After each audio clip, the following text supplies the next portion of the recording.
Umiyak. Oo, kasi parang sinabi mo dati nung parang hihinto ka na yun. Parang... Gusto mo kumain? Kumain ka. Baka kumain. Oh, kainin mo na. O yung hayop, maraming insekto. Parang kang prinsesa dyan, Ate Janet. Sinarad yung pituan doon? Hoy, saan pumapasok yung Dito, doon sa pinto kanina. Wala na. Wala na. Pumapasok yung mga gamo-gamo. Baka sa taas meron. Baka nakabukas yung sa taas. Kaya nga.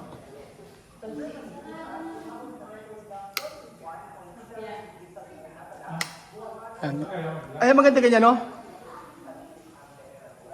Oh, di ba maganda yung pagkaganyan? Maganda sana kita yung Gusto ko makita yung... Gusto ko yung pagkami ayun, no? Pagkami ganyan. Ay, hindi maganda. Ayun, ganyan lang. Oh, ayun, ganyan lang, di ba? Ay, yung isa wala. Saan ba yun? Yun. Ay, ala, sa kabila. Ay, hindi. Ayun, di ba? Ang ganda. Pagkaganyan. Gusto ko ganito lang ilaw pagkagabi. Magandang araw po sa inyo lahat mga amigo. Maganda kasi pag... Tinagal ko yung Hi, Belgium, ano ginagawa mo dyan? Close na po kami, sir. Ano yung bar? may bar. Okay, maganda pagka... Gusto ko yung ganitong yung pagka nakaganyang kulay lang, Tapos, kunyari ito. Kahit yung ilaw lang dito, gusto ko lang din yung ganyan mga amigo. Yung, Ganyan, di ba? Ay, hindi, siguro tinanggal yung ilalim nito. Ay, hindi, okay naman po. Di ba? Yung ganito, gusto ko yung ganyang ilaw lang. Tapos, hindi masyadong, lalo na pag nanonood ka ng TV, ayan, ganyan. Tapos, ganyan lang yung eksena mga amigo. Pumasok na yung mga game. Ayan. Ayan, si Axel pagkakas. Huwag mo huwag nyo na po nabubuksan yan. Asan, huhusan? Pwede na kayo, Axel. Magandang araw po sa inyo lahat mga amigo. Meron tayong bisita, mga kababayan. Hulaan nyo kung sino ating bisita. Kaya ito po sa mga ganito po na-explain ko po sa inyo mga amigo. About po sa mga pinag-aaral natin, sa mga scholar natin. So, gusto ko pong i-explain sa inyo na tingin ko it's time naman din na magkaroon ako ng scholar. Ayan po, wait lang. Doon muna kayo, Ito muna kami. Dikong. Sino ba yung Dikong? Ikaw, ka? Sangko? Sangko ka? Sangko pala siya. So, ayan. Maupo ka dito. Ayan, nandito si Upo ka dito. So, siya po yung siya po si James. So, James po, yun po yung anak ni Kuya Poge. Ilan taon ka, James? 18 po. 18 ka na ba? Ito ba? 18. At anong... Ay, 18 na pala si James. Kagagraduate lang ng K-12 Apo. Kagagraduate lang niya ng K-12. Ngayon po, ganito, explain sa inyo.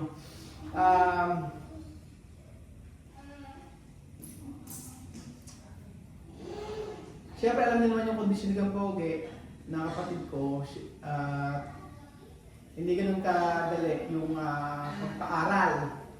Ngayon po,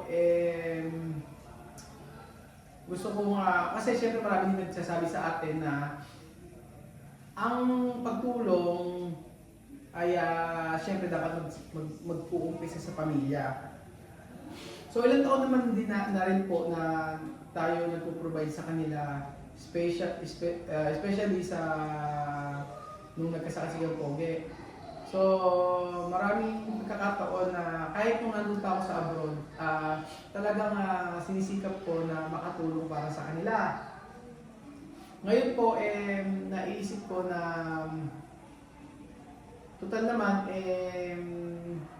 si Billy ay nandito sa atin na nakakasama natin sa resort at tumutulong sa paglilinis dito. So,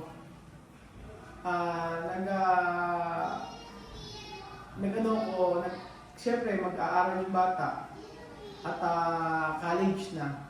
So, hindi ganun kadali magpaaral at hindi ganun kadali na i-provide yung tuition. So, sabi ko, sige ganito. Sinabi ko sa kanya, kay Billy, na ako na yung magpapaaral sa kanya at bibigyan na kung ano yung kailangan sa school. Kaso, syempre, same po ng mga pinag-aaral natin, may kondisyon. So, anong course na mo? Hospitality Management po, HM. Hospitality Management. Parang HRM. Bago na ngayon, ano ang HRM? Meron ba rin po? Meron pa rin. Ngayon ay actually in-enroll ko na siya. At dito naman siya nag-aaral na lapit lang sa amin. So, yun ba talaga yung gusto mong course? Opo. Ba't ba gusto mong yung course na yun? Mahilig po kasi kung magluluto eh. Ba't di ka naman magluluto sa bahay? Luluto po ako. Magluto ka ba? Opo. Ano kaya magluto? Sinigang, kaya wala din magluto ng sinigang. Ano magluto ka ba? Opo. Mahilig ka magluto.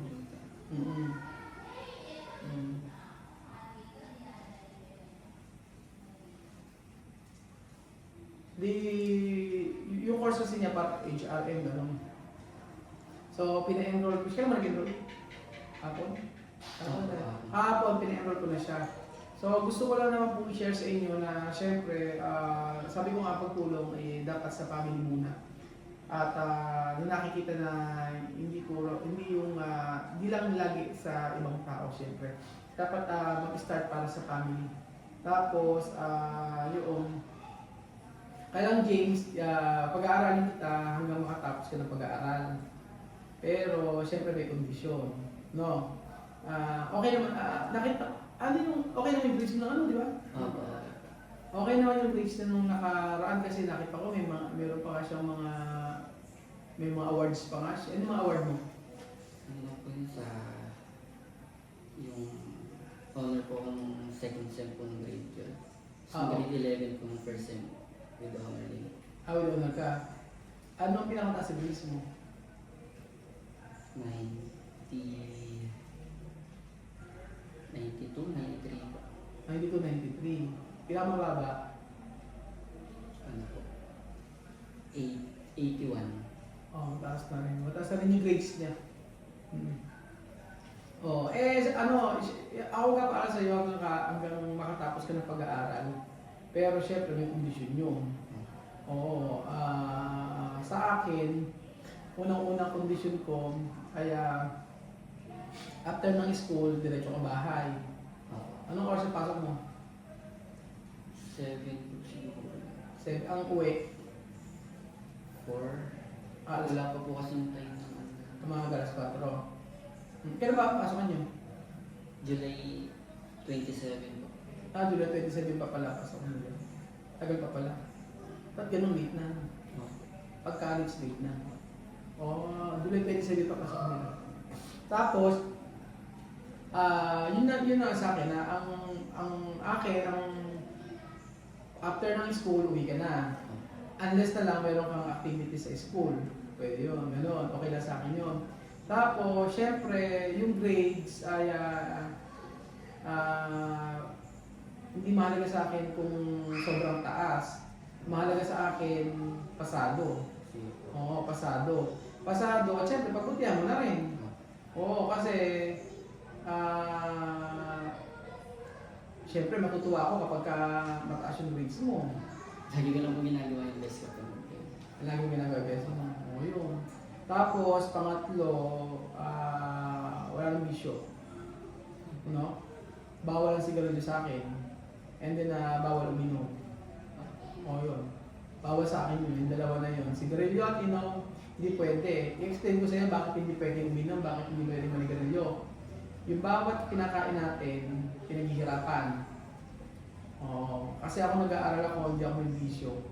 Oh, siguro, yun lang naman sa akin. Basta bawal lang manigarilyo at saka uminom. Kasi pinaghihirapan bawat kinikita. Nakita mo yung ginagawa ko sa pagbablog. Maghapon ako, nagbablog ako. Pagka minsan para lang may ma-content, ganun. And then syempre sa construction, pagbibili materials, ang hirap, nakakapagod. Pero syempre gusto ko yung pera na ibibigay sa family mo, gamitin mo sa tama. O tapos, sa baon mo ako na rin magbabayad. O, basta pag-aaralin kita. Kaya lang, yun nga ang kondisyon ko. Uwi ng maaga, kung wala naman kung after ng klase, tapos pagkayari, bawal mag-bisyo. And then, syempre, oo, Sa grades. sa grades, oo, yung sa grades. Yun lang naman. Pero kasi, sa edad mo, 80 na kasi siya yun. Kung mag-girlfriend ka,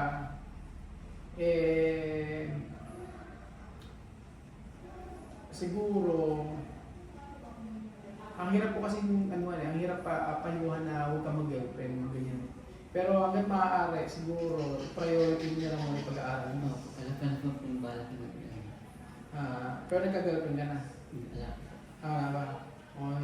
Basta i-priority mo yung pag-aaral mo kasi ako sa experience ko nung time na nag-aaral ako, syempre, hindi naman binibigay sa amin na baon, sapat lang, hindi kami kinonsinte na sobra-sobra, ganun. Basta pag kami kailangan ka, sa akin diretso mo sabihin. O, yung baon mo, bibigay ko sa'yo weekly. Ang pasok mo ba ano? Monday to Friday, di ba? O, basta yung baon, ganito. Bibigay ko sa'yo, halimbawa Sunday, tapos hanggang baon mo na yun hanggang Friday. Tapos kung ano yung need sa school, sabihin mo sa akin. Ganun. Yun na naman hindi ko naman kailangan ng sobrang taas na grades eh. Basta importante makapasa ka at saka makagraduate ka. Kasi hindi yung papa mo hindi naman makakapagtrabaho ng maayos pa. Diba? Tapos pagkayari, napakahirap na kukuha. By the way mga amigo, siya po ay in-enroll ko natin sa private din naman.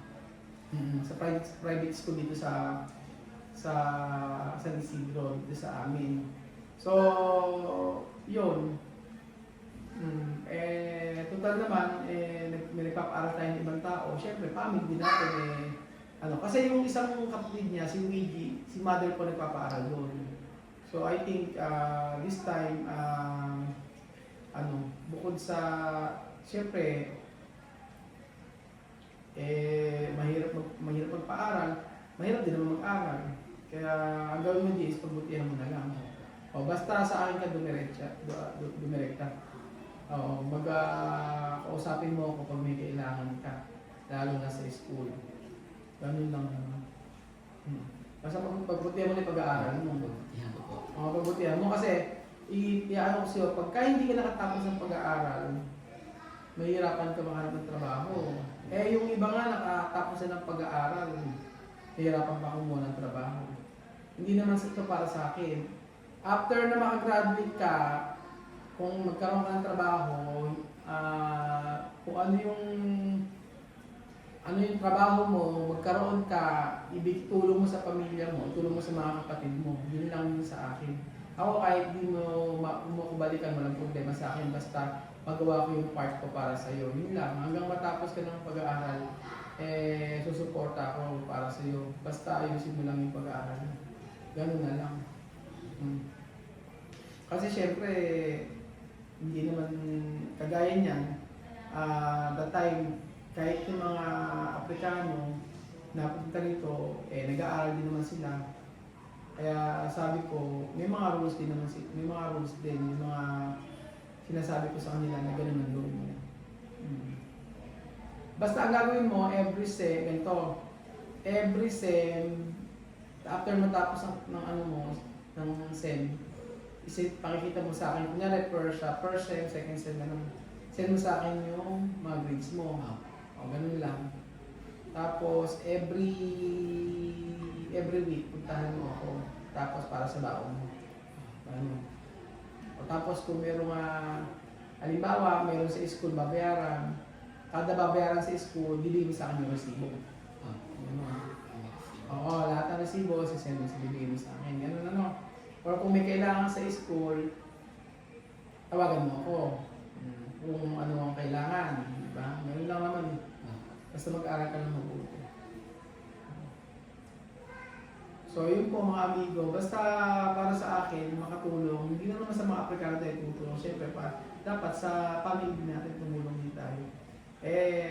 Dati naman din, nagpo-provide ako para sa kanila. Dati kasi ang ginagawa ko, binibigay ko lang kay Billy yung pera o yung pogi, tapos bahala na siyang magpaaral dito. Pero this time kasi college, iba na yung college. Kasi college kasi medyo ano yung tuition, iba. Tapos HRM pa yung kanyang course. Siyempre, mahal. Kaya hindi naman nila siya mapag-aaral ng magulang. Kaya sabi ko, ako na lang magpapaaral, ako mag-provide lahat. Pero yun nga, may mga condition. So, basta yan mo, pagbutihan mo na. Pagbutihan po. Pagbutihan mo at saka hindi mag-focus ka lang sa pag-aaral. Kasi ilang years, 4 ito ba? 4 na taon? O 4 na taon lang yun. After na 4 na taon, makakahanap ka rin ng trabaho. Ano ba trabaho mo after na? Ano po? Sa mga hotel? Po, pwede po sa hotel, sa restaurant. Ano po? Pwede. Ano masasabi mo? Kasi ano naman? Opo, sobrang saya ko po. Siyempre, nagpapasalamat po ako sa inyo na pag-college ko po. Kasi kung wala po kayo, di po ako mag-college kasi si Papa po. Nagkaganon. Yun po. Sobrang maraming salamat po. Umiyak. Oo, kasi parang sinabi mo dati nung parang hihinto ka na yun. Parang sinabi nga hihinto na siya. Sabi ko, ba't hihinto? Kaya naman kapag-aaral mo. Ikaw din nasa sa bahay, no? Sa lahat, sa bahay din. Kasi si Will, di ba minsan hihiga, ganyan na dito. Nagluluto, naglalaba. Basta pag kailangan mo, no? Pero umiyak, guwapo eh. Basta mag-aaral kang mabuti, no? Oo, basta mag-aaral kang mabuti. At ano to si Tito, no? Ako bahala sa'yo. Hanggang matapos sa pag-aaral, ako bahala sa'yo. No? Sige. Okay, no? Umiyak. Tama na. Basta aral-aral na mabuti. Ganun lang. Basta magtapos sa pag-aaral, no? Sige. Tama, umiyak. Okay na yan. Basta mag-aaral mabuti, ganun lang. Makapag-aral ka, makatapos ka ng pag-aaral. Basta pag ako bahala sa mga sa mga project. Ganun lang.